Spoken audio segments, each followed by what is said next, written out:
सिर्फ रिजर्व्स को छोड़ें बल्कि आप उनके जो ट्रेड सरप्लस हैं उनको भी देख लें, इंडिया के पाकिस्तान के कंपेयर करें तो आपको हैरत होगी कि हम अभी तक ज़िंदा क्यों हैं, मरे क्यों नहीं। आपके आसपास के सारे कंट्रीज़ एक नए ब्लॉक में आ रहे हैं और आप अभी तक उसी अपने पुराने यूएस मनी में। मैं आपको जनरल कियानी का नाम मेंशन करूँ, मैं जनरल परवेज़ मुशर्रफ का नाम मेंशन करूँ, मैं ज़िया उल हक का नाम मेंशन करूँ, या फिर मैं बाजवा का नाम मेंशन करूँ, आपके करंट कोई एक जनरल बता दीजिए जो अभी तक पाकिस्तान में और उसके सारा कुछ, उसकी फैमिली, उसका सारा कुछ पाकिस्तान में हो। आपकी टॉप कमांड जो है ना एस्टेब्लिशमेंट की, वही आपकी एस्टेब्लिशमेंट है, वही तो कंट्रोल करती है सारा कुछ। अब नीचे वाले फौजी को जो बॉर्डर पे लड़ता है उसको क्या पता है कि क्या हो रहा है पॉलिटिक्स में, क्या नहीं हो रहा। पिछला बाजवा था तो अब हाफिज साहब है, तो हाफिज साहब को देख लें, उसने क्या सीखा है हिस्ट्री से, कुछ भी तो नहीं सीखा।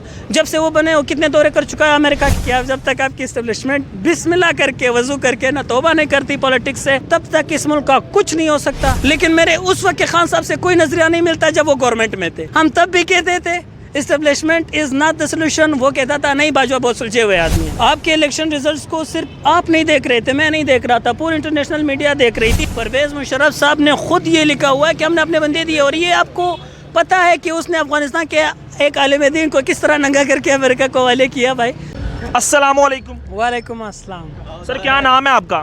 अब्दुल रऊफ। अब्दुल रऊफ साहब, ये बताइएगा कि आप क्या करते हैं या स्टूडेंट हैं यहाँ पर, क्योंकि ज़ाहिरी बात है बुक्स की मार्केट में आप बाज़ौक़ मालूम होते हैं। जी हाँ, मैं इधर गवर्नमेंट कॉलेज यूनिवर्सिटी का स्टूडेंट हूँ, मेरा फाइनल ईयर है, इकनॉमिक्स का स्टूडेंट हूँ मैं। जैसा कि आपने बताया कि आप इकोनॉमिक्स के स्टूडेंट हैं, तो सबसे पहला सवाल हम इकोनॉमिक्स के ऊपर ही करते हैं, उसके बाद हम अगली बात शुरू करेंगे। आप ये बताएं कि इंडिया 1999 में इंडिया के जो फॉरेन रिजर्व थे वो $1 बिलियन से भी कम थे, और पाकिस्तान, और आज इंडिया दुनिया की 5वीं बड़ी इकॉनमी बन गया है, और हम पाकिस्तान एक मुआशी पॉलिसी बनाने में नाकाम रहा है और कौम को चूरन बेचा गया कि एक सियासी लीडर चोर है, दूसरा सियासी लीडर चोर है। हकीकी बात यह है कि हम अब बेसिकली एक एड बेस इकॉनमी चला रहे हैं, एक से पैसे लेते हैं, दूसरे को देते हैं, दूसरे से लेते हैं, पहले को देते हैं। तो आप इस फेलियर ऑफ इकोनॉमिक पॉलिसी का जिम्मेदार किसको समझते हैं? देखें, पाकिस्तान की आप शुरू से हिस्ट्री उठा लें, हिस्ट्री बहुत इंपॉर्टेंट है इस हवाले से। अगर आप इकनॉमिक पर्सपेक्टिव से ख़ास तौर पर मुझसे पूछ रहे हैं तो सिर्फ रिजर्व्स को छोड़ें बल्कि आप उनके जो ट्रेड सरप्लस हैं उनको भी देख लें, इंडिया के पाकिस्तान के कंपेयर करें तो आपको हैरत होगी कि हम अभी तक ज़िंदा क्यों हैं, मरे क्यों नहीं। तो दूसरी बात जो है ना, अगर आपने बात की कि इसका ज़िम्मेदार कौन है, तो आप पाकिस्तान की शुरू से हिस्ट्री देखें। आप सन 1947 से लेके आज तक 2024 स्टार्ट हो गई और आप अभी तक यूएस हेगमनी में रह रहे हैं। अभी तक आपके आसपास की सारी कंट्रीज़ अपने ब्लॉक्स बना रही है, आपका ग्लोबल साउथ अलग हो रहा है, आपका ब्रिक्स में आपका India, Iran, China, Russia, even के आपका जो दोस्त है सऊदी अरेबिया, वो भी इंक्लूड हो रहे हैं। आपके आसपास के सारे कंट्रीज़ एक नए ब्लॉक में आ रहे हैं और आप अभी तक उसी अपने पुराने यूएस हेगमनी में रह रहे हैं। आप जब तक यूएस हेगमनी के अंदर हैं, जब तक आप यूएस की सुपरवाइज उसमें हैं, आप इस दलदल से कभी नहीं निकल सकते। सर आपने बात की ब्लॉक बनाने के हवाले से, तो देखें ना, पाकिस्तान तो एक ऐसा लगता है जैसे हमेशा से सैंडविच रहा है चाइना और यूएसए के दरमियान। ये कहना गलत ना होगा कि पाकिस्तान की जो फॉरेन पॉलिसी है वो भी कंसिस्टेंट नहीं थी, जिसकी वजह से पाकिस्तान ने हर दौर में आइसोलेशन का सामना किया, और इस तमाम में जो गलतियाँ हैं वो हमारी अपनी ही स्ट्रेटजी के हवाले से थी।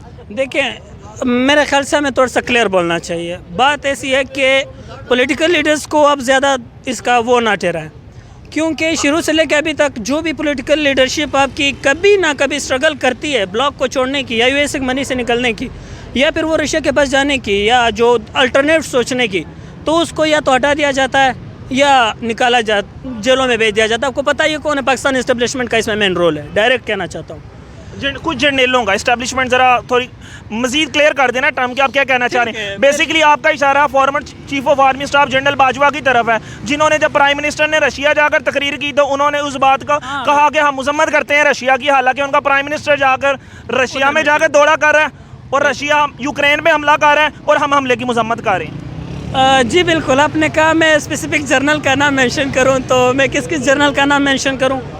मैं आपको जनरल कियानी का नाम मेंशन करूं, मैं जनरल परवेज़ मुशर्रफ का नाम मेंशन करूं, मैं ज़िया उल हक का नाम मेंशन करूं, या फिर मैं बाजवा का नाम मेंशन करूं? आपके करंट कोई एक जनरल बता दीजिए जो अभी तक पाकिस्तान में और उसके सारा कुछ, उसकी फैमिली, उसका सारा कुछ पाकिस्तान में हो।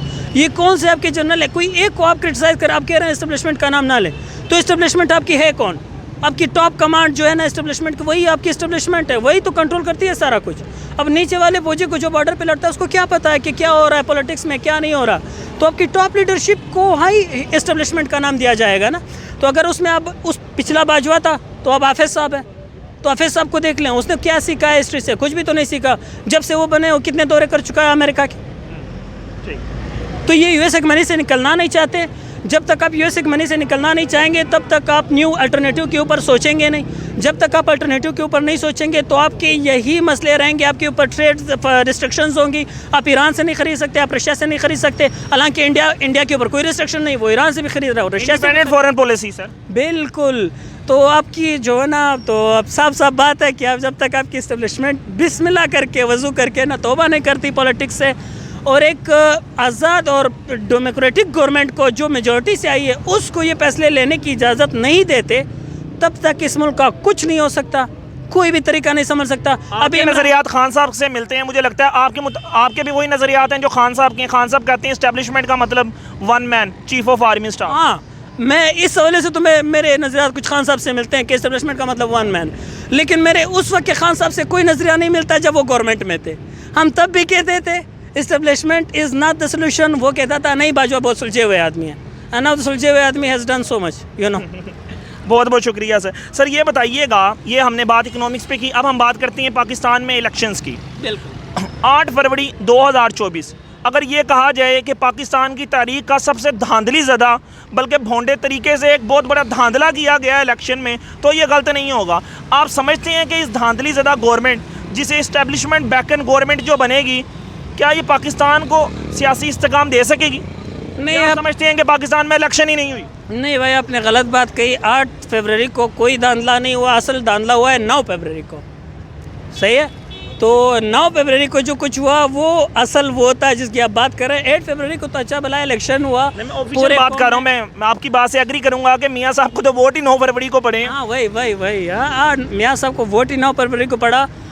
तो अब आप पूरी कौम जानती है, आपको सिर्फ इस हवाले से नहीं देखना चाहिए कि अब जो कुछ हो गया तो बस हो गया, गुजर गया सारा कुछ। ऐसी बात नहीं है। आपके इलेक्शन रिजल्ट्स को सिर्फ आप नहीं देख रहे थे, मैं नहीं देख रहा था, पूरी इंटरनेशनल मीडिया देख रही थी। इस वक्त आप इंडिया की न्यूज़ चैनल्स उठा लें, आप इस वक्त चाइना, इवन मैंने इंडिया और ईरान की 2 ही न्यूज़ चैनल जो अभी तक मैंने देखी हैं, उनके ऊपर तो खुला वो चल रहा है कि यार ये क्या हो गया, अचानक से रिज़ल्ट कैसे ट्रांसफर। इसके अलावा पूरी दुनिया की नज़रें आपके इलेक्शन पे थी। जब एक 8 साल के बच्चे को पता चल रहा है कि इलेक्शन के साथ क्या हो गया, कैसे उलट हो गया सारा रिजल्ट, तो वो जो इंटरनेशनल में जर्नलिस्ट बड़े बड़े बैठे हुए हैं, तो क्या वो आपके ऊपर, आपकी इस इलेक्शन और आपकी इस ड्रामा के ऊपर, मैं माजरा से कहता चाहूँगा, अल्ताफ़ हुसैन की बात याद आ रही है, तो वो इसके ऊपर हंसेंगे ना।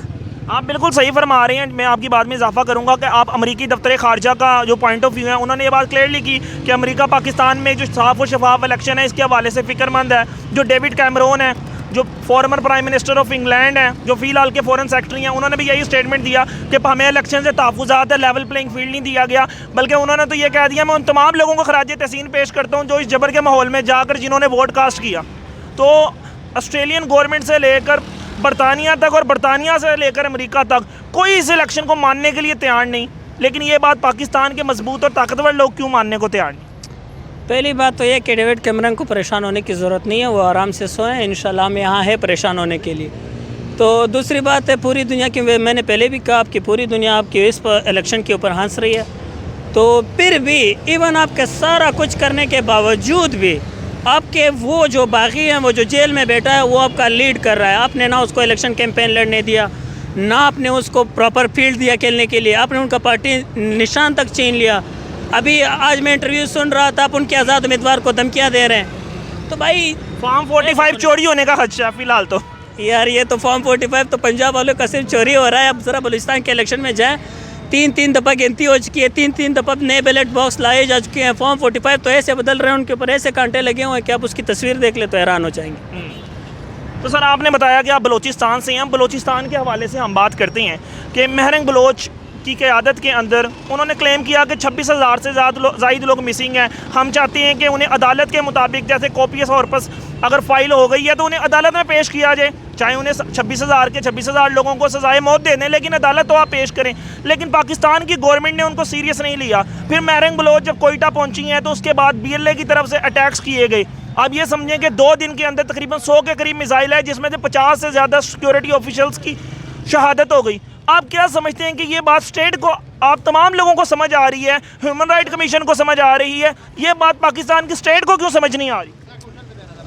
देखिए, इस हवाले से मैं क्लियर कहना चाहूँगा, डॉक्टर मरंग बलोच एक वाहिद नहीं है जिसने पहली बार ये कहा है। इससे पहले भी मंजूर अहमद पश्तीन ये बात करते रहे हैं। हमारे जो लोकल इवन के जो वो है महमूद खान चकज़ई साहब, वो भी ये बात कहते रहे हैं कि भाई बलूचिस्तान की पॉलिटिक्स में आप लोगों ने इतनी तालिबगर्दी को क्यों इन्वॉल्व किया हुआ है।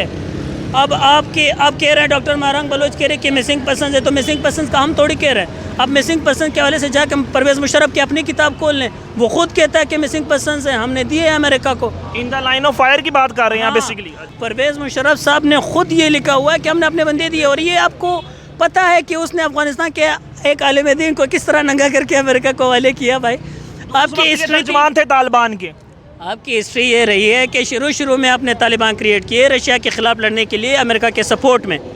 अमेरिका ने जब वही तालिबान, जब आपको लगने लगा कि रशिया डिफीट कर चुका है, अब तालिबान है वहाँ पे, तो हमारे इत्तेहादी हैं, लेट्स सपोज हम जाते हैं और अफगानिस्तान को अपना 5वां सूबा बना लेते हैं, तभी आपने अमेरिका ने दूसरी एंट्री मारी।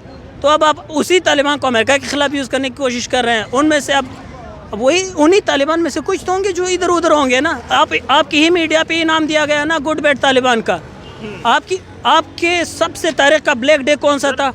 मैं आपको एक बात बताऊं, 16 दिसंबर आपका सबसे ब्लैक डे है ना। आर्मी पब्लिक स्कूल में आपके कितने बच्चे शहीद हुए, किसने किए? उस वक्त के टीटीपी ने ऐलान किया था ना, और उस वक्त का टीटीपी लीडर कौन था? एहसान ला एहसान को आपके मेन मीडिया स्ट्रीम पे जियो न्यूज़ पे आके सलीम साफी साहब कहते हैं कि एहसान ला एहसान साहब, मैं आपको मुबारकबाद देता हूँ कि आपने हथियार छोड़े और अमन का रास्ता लिया। ये आपकी मीडिया है। सर आप बार बार कह रहे हैं आपका मीडिया, कि आप इस पंजाब ओरिएंटेड मीडिया उसको ऑन नहीं करते एज अ बलोचिस्तानी? नहीं, मैं ये कहता हूँ, मैं एज अ स्टेट आपको एक चीज़ कह रहा हूँ ना, मैं स्टेट को मुखातिब कर रहा हूँ कि भाई स्टेट आपकी मीडिया क्या कर रही है, आपकी क्या मीडिया की पॉलिसीज़ है इस हवाले से। एक दहशतगर्द जमात का सरबराह जो आपके 300 बच्चों का कातिल है, वो अगर हथियार फेंकता है तो आप उसको ला के यहाँ पर बिठाते हो, और आपके पॉलिटिकल लीडर्स को जाके वहाँ पर मारा जा रहा है, उनका कोई नहीं पूछने वाला। तो ये किस तरह की मीडिया? उनका तो आप कोई पूछते नहीं, और इधर से इतने बड़े कातिल को आप main TV show talk show पे बुला के उसको आप मुबारकबाद दें। क्या ये सेंस बनती है या कोई शर्म लिहाज कुछ तो हो? आपका सबसे सीनियर साहब आपके सबसे टॉप क्लास चैनल पे बैठ के कहता है कि मैं मुबारकबाद देता हूँ एहसान ला एहसान को, और फिर वही एहसान ला एहसान आपकी टॉप क्लास सिक्योरिटी पर्सनल से फरार हो जाता है। सर लास्ट क्वेश्चन ये बताइएगा कि जो मंजूर अहमद पश्तीन और डॉक्टर मरंग बलोच या KPK और बलोचिस्तान इवन के GB के लोगों का जो गुस्सा है, आप समझते हैं इसकी ज़िम्मेदार रियासत पाकिस्तान है? देखिए, मुझे स्टेट्स फैक्ट्स एंड फिगर्स का तो नहीं पता कि कितने लोग लापता हैं, लेकिन 20,000 से ज़्यादा लोग सिर्फ बलोचिस्तान में हैं, और उनके जो मसले मसाइल हैं अगर हम डिटेल में बात करेंगे तो यहाँ पे 2 से 3 घंटे भी बात हो सकती है कि GB के क्या मसाइल हैं। उनके तो मसाइल ही बिल्कुल अलग हैं। उनके तो मसाइल अलग हैं, वो तो चाहते हैं कि आप उनको उसी तरह के राइट्स दें जो आपने आज़ाद कश्मीर को दिए हुए हैं। देखो, स्टेट को चाहिए कि या तो वो प्रॉपर एक ज़िम्मेदारी लें इन इलाकों के, इनको प्रॉपर एक प्रोग्रेस दें। अगर आप नहीं दे सकते तो ये लोग तो लड़ेंगे, ये लोग तो अपने हक के लिए उठेंगे। जिस तरह इंडिया दे रहा है, वो आपके मकबूजा कश्मीर को आपसे ज़्यादा सहूलियात दे रहा है। बकौल आपके तो आपको मकबूजा है ना, लेकिन वो आपके मकबूजा कश्मीर को, आपके आज़ाद कश्मीर से ज़्यादा सहूलियात दे रहा है। उनको मोटरवेज़ बना रहे हैं, उनको वो रोड दे रहे हैं, इन्वेस्टमेंट्स कर रहे हैं। तो आपको अगर चाहिए ना पॉलिटिक्स को, आप ये नहीं कर सकते कि आप ना ये हमारा है तो वो तुम्हारा है। इनको जो आपके अपने, इनको ऑन करो, इनकी रिस्पॉन्सिबिलिटीज़ को पूरा करो, इनको अप्रोच करो, इनके जो मसले मसाइल हैं उनको हल करो। अगर वो GB वाले कह रहे हैं ना कि हमें एक अलग असम्बली दो अलग, वो क्यों कह रहे? क्योंकि उनको उनके राइट्स नहीं मिल रहे, एजुकेशन नहीं मिल रही। खैर एजुकेशन को तो वैसे ही बेड़ा करके पूरे पाकिस्तान में कहीं नहीं मिल रही, लेकिन उनको ज़्यादा ही नहीं मिल रही, तभी तो वो कह रहे हैं, तभी तो वो रो रहे हैं। वो मांगेंगे और उनके राइट्स बचाएँ, एस्टेब्लिशमेंट इसका जिम्मेदार है। सर बहुत बहुत शुक्रिया आपके वक्त का। Thank you so much.